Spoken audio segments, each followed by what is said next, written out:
कि India one five front war की बात करता है, टू फ्रंट वॉर की बात करता है कि जब भी इंडिया का चीन से मसला बनेगा तो पाकिस्तान बीच में जंप करता है, पाकिस्तान से मसला बनेगा तो चाइना बीच में जंप करता है। ये इंडिया कंसिस्टेंटली बात करता है। लेकिन मैं आपको कहूँ ऐसा नहीं, क्योंकि जो चाइनीज की जो इंटरेस्ट है वो बड़े क्लियर है, सीधे सीधे हैं। वो कहते हैं कि आप अपने मसले हल करें, हाँ हम आपकी मदद करते हैं, आपको अगर यूएन सिक्योरिटी काउंसिल में चाहिए हम आपको कर देंगे, लोन्स में मदद कर देंगे, लोन रोल ओवर में मदद कर देंगे। लेकिन अगर हम इंडिया के वाले से कहेंगे कि हम आपके साथ खड़े हों तो हम आपके साथ नहीं खड़े। ये चीन ने सीधा सीधा कहा है। उसकी वजह क्या है? देखिए पाकिस्तान आज कल बड़ा शोर डाल रहा है, बलूचिस्तान में हमले हो रहे हैं जी, भारत की हमले करवा रहे हैं, लेकिन पाकिस्तान जब भी चाइना से बात करेगा चाइना नहीं बोलेगा इंडिया के साथ। क्यों? कि चाइना जो है उसके घर 100 अरब डॉलर आता है भारत से एज एन एक्सपोर्ट। जो जो इंडिया की जो है एक्सपोर्ट है वो तो 25 है, लेकिन जो चाइनीज एक्सपोर्ट करते हैं वो 100 अरब डॉलर है। तो 100 अरब डॉलर इंडिया से चाइना के शी जिनपिंग की जेब में नरेंद्र मोदी साहब डालते हैं। और एक बड़ी डिसेंट किस्म की अंडरस्टैंडिंग है दोस्तों। नरेंद्र मोदी साहब खामोश होकर बैठे हुए हैं, शी जिनपिंग की जेब में पैसे आ रहे हैं और कोई भी स्ट्रेटेजिक मैटर्स के ऊपर कोई भी बात नहीं की जा रही, खामोशी। पाकिस्तान के दखल नहीं जा रहे, पाकिस्तान कह रहे थे कि बलूचिस्तान में क्या और चीनी कहते हैं आपको मसला। पाकिस्तान कहते हैं देखो अफगानिस्तान जो है वो दहशतगर्द जमातों को बीजेपी को होस्ट कर रहा है, क्या कहता है आपको मसला। और पाकिस्तान कहता है पिटता रहा अफगानिस्तान में बीजेपी बैठी हुई है, अफगान तालिबान ये कह रहे हैं। चीनी सदर ने सीधा सीधा अफगान तालिबान को गजब पाकिस्तान पिटता रहा। और मैं आपको 500% क्लियर बता सकता हूँ पाकिस्तान इज नॉट हैप्पी। लेकिन पाकिस्तान बोलता नहीं है चीनी बड़े इंपॉर्टेंट पार्टनर है। चीनी नहीं क्या कहते हैं, वो कहते हैं कि भाई ये तुमने क्या किया हुआ है, कभी तुम अमेरिका के साथ कभी तुम चीन के साथ, ये क्या चोली को एक पास साइड ले पाकिस्तान की साइड भी लेनी है। हमें 75 साल बाद समझ लगी साइड लेनी। इंडिया ने तो शुरू से ऑनलाइन पाकिस्तान कहते हैं नहीं हमने आपकी साइड ही लेनी, क्योंकि वो कहते हैं IMF आपके कंट्रोल में नहीं है, वर्ल्ड बैंक आपके कंट्रोल में नहीं, सारे का सारा फाइनेंशियल सिस्टम है वो तो वेस्ट कंट्रोल में। सो पाकिस्तान इस मसले में फंस गया, किधर जाए किधर ना, क्या करें और क्या ना करें। आजकल ये जो हो रहा है, ये जो TTP है, जो बलूचिस्तान में हमले हुए हैं, पाकिस्तान किसी का नाम ही नहीं ले सकता। डॉक्टर जयशंकर ने पूरी दुनिया में जहाँ जाकर पाकिस्तान का नाम दिल के पूछो, पाकिस्तान के किसी ने कहा था you can't speak anything, वो बोल ही नहीं सकते। बस एक ही बात कहेंगे, वो कहते हैं हमारी तरक्की से चलते हैं, हमने तो दाद मांगी हुई है ना, क्या कोई बात करते हैं पाकिस्तान कहते हैं हमको ये दे दें प्लीज। मुझे खबरें आती का मैं तो इसलिए जिक्र करना बड़ा जरूरी है कि हमने कल परसों ये एक खबर की थी कि 22 प्लॉट जो है वो एक बड़ी फ्रॉडलेंट और मज़ाक़ तरीके से एक आदमी ने अपना नाम भी बदला और अपने बाप का नाम भी बदल लिया। बाप का नाम कैसे बदल जाता है, इसमें पैसे आ जाती है और उसकी बुनियाद के ऊपर उन्होंने 22 प्लॉट अलॉट कर दिए। चलिए इसके साथ ही आमिर साहब पाकिस्तान की इकोनॉमी के ऊपर हम बात करने जा रहे हैं, क्योंकि सबसे पाकिस्तान का बड़ा मसला है और बाकी सिक्योरिटी के इश्यूज की वजह से वो तब जाता है कि IMF का अभी भी प्रोग्राम नहीं है। और अब उसकी वजूहत बताई जा रही है कि जनाब 9 अरब रुपए का उन्होंने शर्त रखी थी कि आप बैरूनी कर्जे और रोल ओवर करवा रहे हैं सऊदी अरेबिया, UAE, चाइना वगैरह से, तो हम देंगे, तो जो कि पूरा नहीं गवर्नमेंट करवा पाई है, उसकी वजह से वो IMF मुअख्खर हो गया, जो एक बड़ी मैं समझता हूँ पब्लिकली, क्योंकि तशवीशनाक बात भी है कि आप इस नहज पे पहुँच जाते हैं जब आपको फैमिली रिसीवर अपना कमिट करना पड़ता है कि ये जो खबर आई है कि सऊदी अरेबिया ने कहा जी ठीक है आपको $5 बिलियन और ऑयल की फैसिलिटी भी देते हैं, मगर आप अपने रिकॉर्डिंग के अंदर जो 25 फेडरल गवर्नमेंट के शेयर है 25% उसमें से 15% थे। तो ये इसके मतलब हमें फिक्रमंद होना चाहिए, ये मजबूरी और चॉइस कोई नहीं।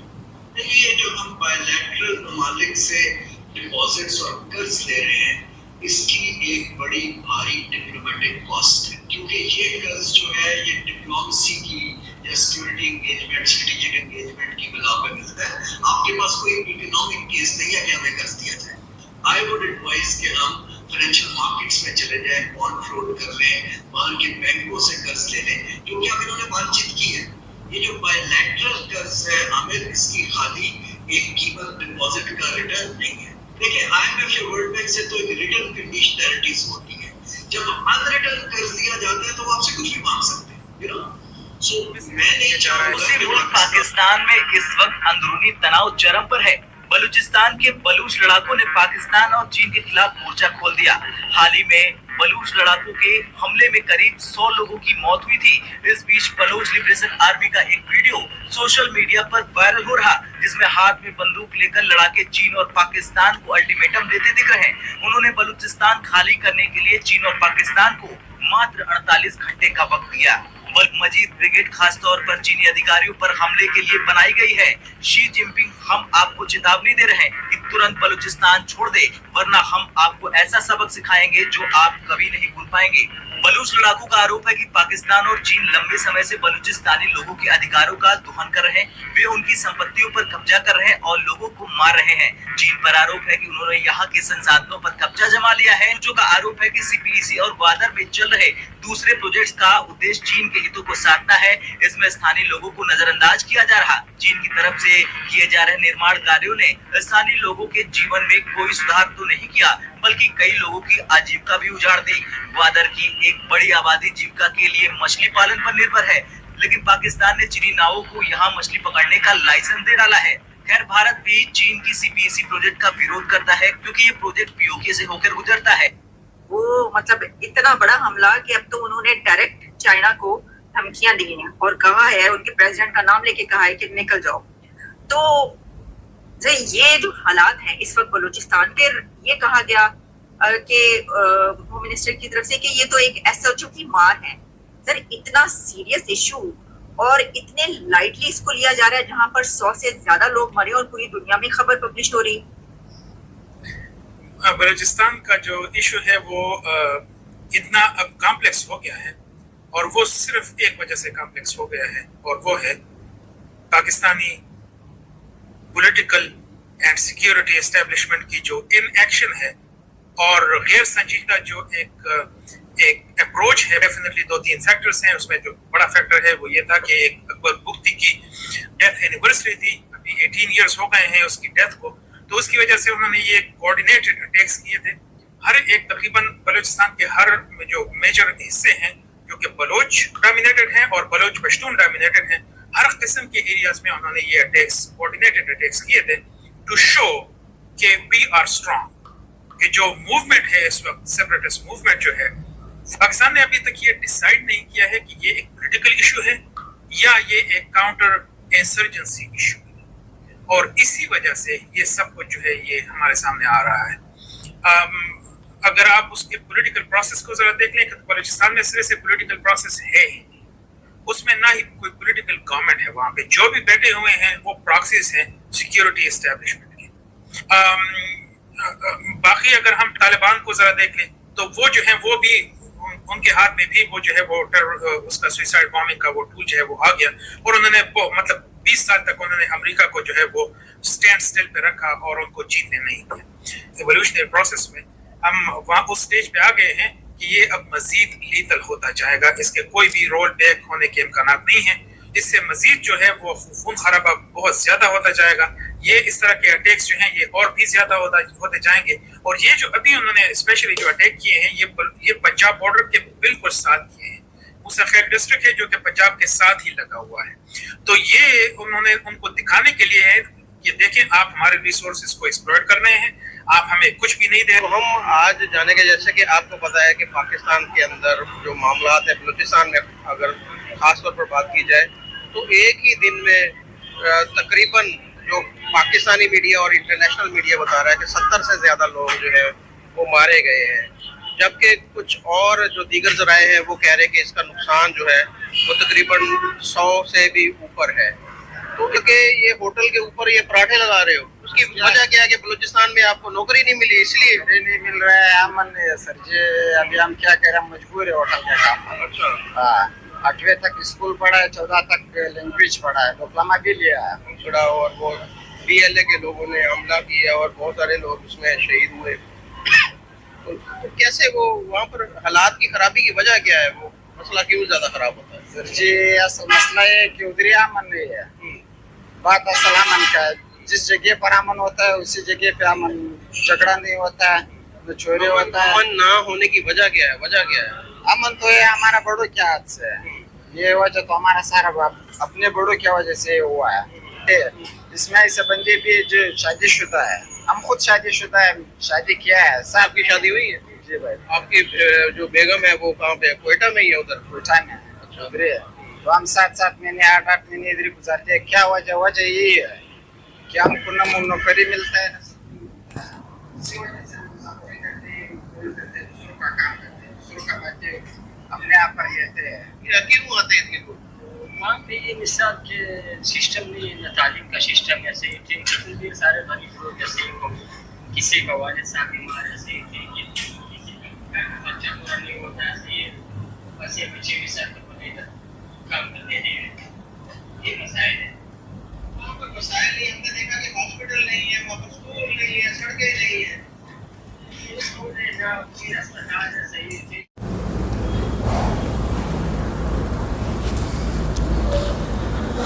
हेलो दोस्तों, आपने देखा होगा पाकिस्तान में से पाकिस्तानी जनरल किडनैप किए बलूचिस्तान आर्मी ने और 160 मार दी, सॉरी 180 मार दिए। और जब चाइना का जनरल आया वहाँ पर उसके सामने ही और खुली धमकी दी है बलूचिस्तान आर्मी ने कि बलूचिस्तान छोड़ के भाग जाओ, चाइना को भी। और चाइना ने भीख देने से भी मना कर दिया, IMF ने मना कर दिया, चाइना ने भी मना कर दिया। पहले आतंकवाद का सफाया करो, दूसरे देश में भेजना बंद करो। दोस्तों, पाकिस्तान की बहुत बुरी हालत हो चुकी है।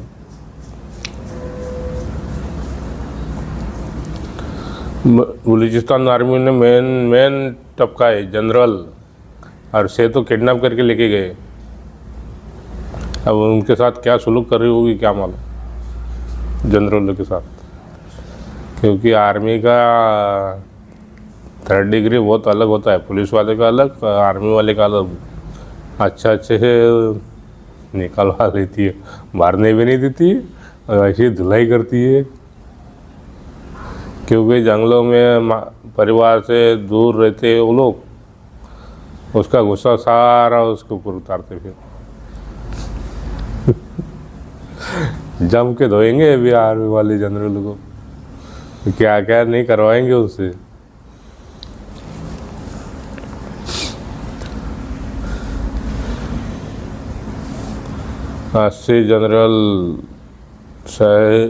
अस्सी सैनिक मारे। दूसरा हमला है बलूचिस्तान में, दूसरा यह हमला बलूचिस्तान में दूसरा है। और पहला 120 मारे थे, वो आंकड़ा 130 पे पहुंच चुका है और कई तो घायल अभी भी हॉस्पिटल में है। ये दूसरा हमला, उसके बाद में TTP वाले, तालिबान वाले सब ठोकम ठाक चालू है। तो पाकिस्तान वाले है ही इसी काम के, ठोकते रहो तभी ये सही होती। अभी वो हिंदुस्तान से भीख मांगने की कोशिश कर रहा है, हमसे बातचीत कर लो, बाद में उनके कटोरे में भीख दे दो।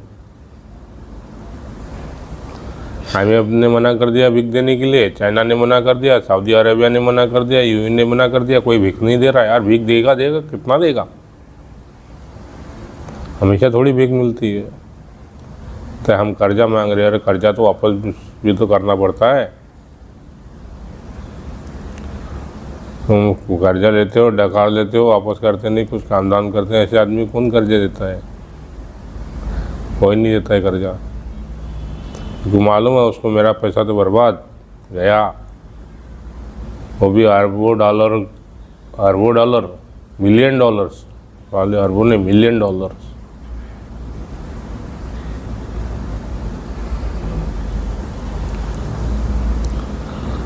मिलियन डॉलर्स का कर्जा मांगते हैं लोग,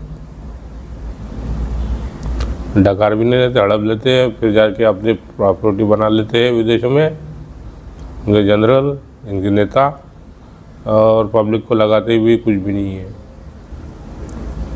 सब खुद ही हड़प लेते हैं, मिल बांट के खा लेते हैं सब, भीख मिला हुआ ऐसे। भीख मिली हुई सब मिल बांट के खाती है। पाकिस्तान जनरल से लेके आर्मी चीफ से लेके सब यही नहीं, इनकी किडनैप करते उठाते हैं तो उनकी आँखें, किडनी, यह सब डोनेशन के नाम से बेच देते हैं लोग।